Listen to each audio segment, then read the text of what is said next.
Good evening, and welcome to our program, Future Proof. In a world defined by rapid, relentless change, we often face a fundamental question about our careers. Should we strive to be a master of one specific trade? Or is it more advantageous to become a jack of all? To argue for the profound power of specialization, we are honored to have Dr. Evelyn Reed.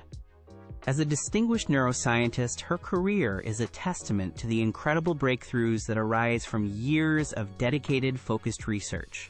And presenting the case for versatility, we have Marco Vega, a dynamic entrepreneur whose success is built on his ability to navigate and connect different industries. Tonight, we expect a fascinating discussion that will challenge our perspectives on what it means to be successful in the 21st century. Dr. Reed, let's begin with your opening statement. Thank you, Alex. Let's begin by clarifying what true expertise really means. It is not merely about accumulating information, it's about developing a deep, nuanced understanding that can only be forged through years of dedicated, unwavering focus on a single discipline. This process of specialization is the only genuine path to becoming a true authority, someone who doesn't just know the answers, but understands the questions that haven't been asked yet. Consider the greatest leaps forward in human history: the discovery of penicillin, the mapping of the human genome, the masterpieces of Renaissance art. These were not the products of casual hobbyists. They were the result of specialists, individuals who dedicated their lives to pushing the very boundaries of their respective fields. Generalists may incrementally improve upon existing systems, but it is the specialist who invents them, who creates entirely new paradigms. From a practical standpoint, this depth translates directly into value and security. High-level specialists, the expert cardiac surgeon, the senior software architect, the leading patent attorney, are consistently in high demand and can command significant financial compensation. Their expertise becomes their career's anchor in a turbulent economic sea. Now, a common argument against this path is the risk of obsolescence. What if your field disappears? People ask.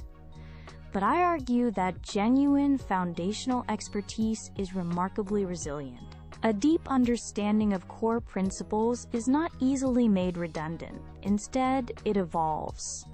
A true specialist is not a passive victim of change. They are best positioned to lead and direct that evolution from within. Marco, your opening statement, please. Thank you, Alex. And thank you, Dr. Reed, for that perspective. I want to paint a slightly different picture of our modern world. It's fast, it's unpredictable, and it's fundamentally interconnected.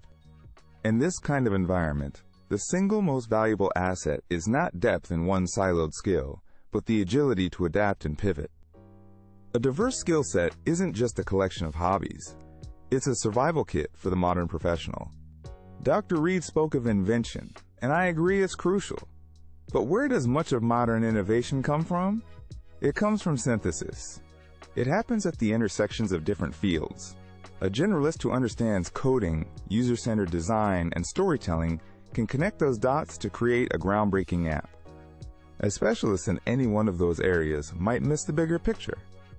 This ability to synthesize is its own unique and powerful form of mastery. Let's talk about risk from another angle. The specialist places a single, large bet on one industry. If that industry is disrupted or declines, as we saw with film photography or print journalism, their entire career is placed in serious jeopardy. The generalist, by contrast, has a diversified portfolio of abilities. They have multiple potential paths forward.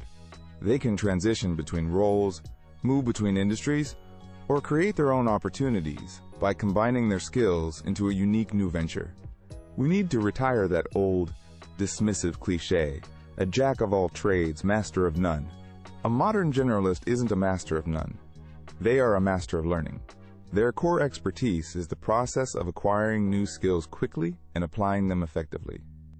In a future that promises nothing but change, what could possibly be more valuable than that? Dr. Reed, Marco makes a very compelling point about adaptability in the face of technological disruption. We've seen entire professions transformed, almost overnight. How can a specialist, who has invested perhaps 20 years into a specific methodology, realistically compete with the sheer flexibility of a generalist? That's a fair and important question, Alex.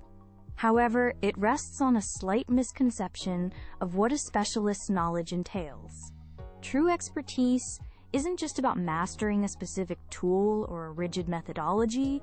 It's about mastering the fundamental principles that underlie the entire field.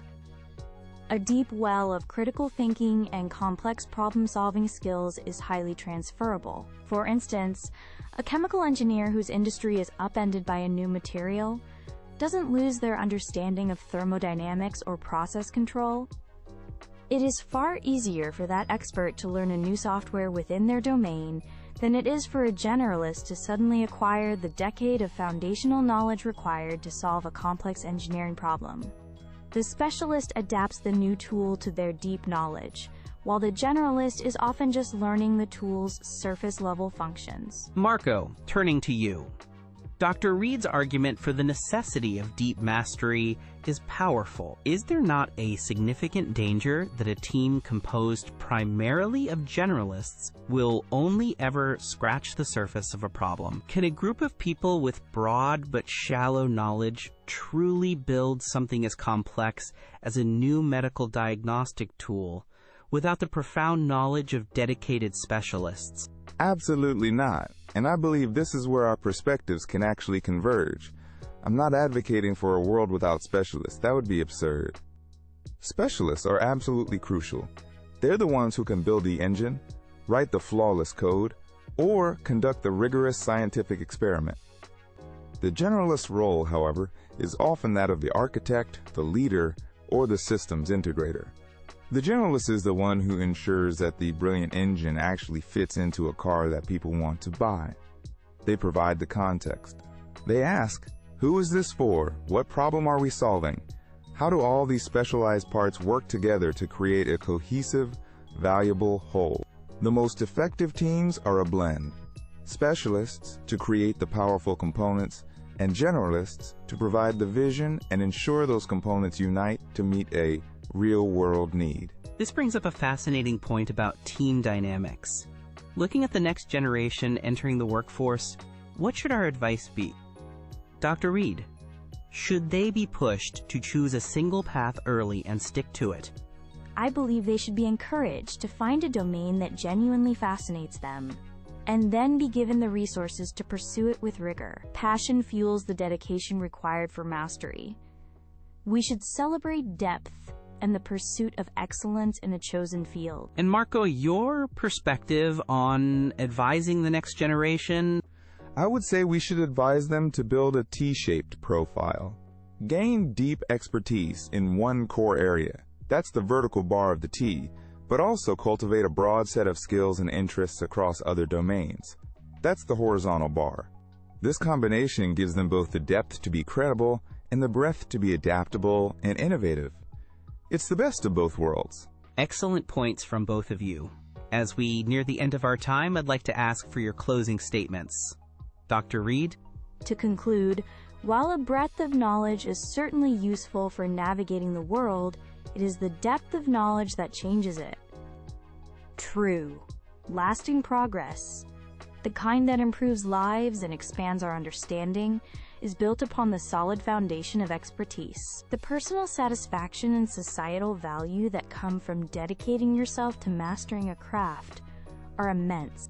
If you want to truly make a unique contribution, you must first deeply understand your chosen piece of the world. Thank you, Dr. Reed. Marco, your final thoughts?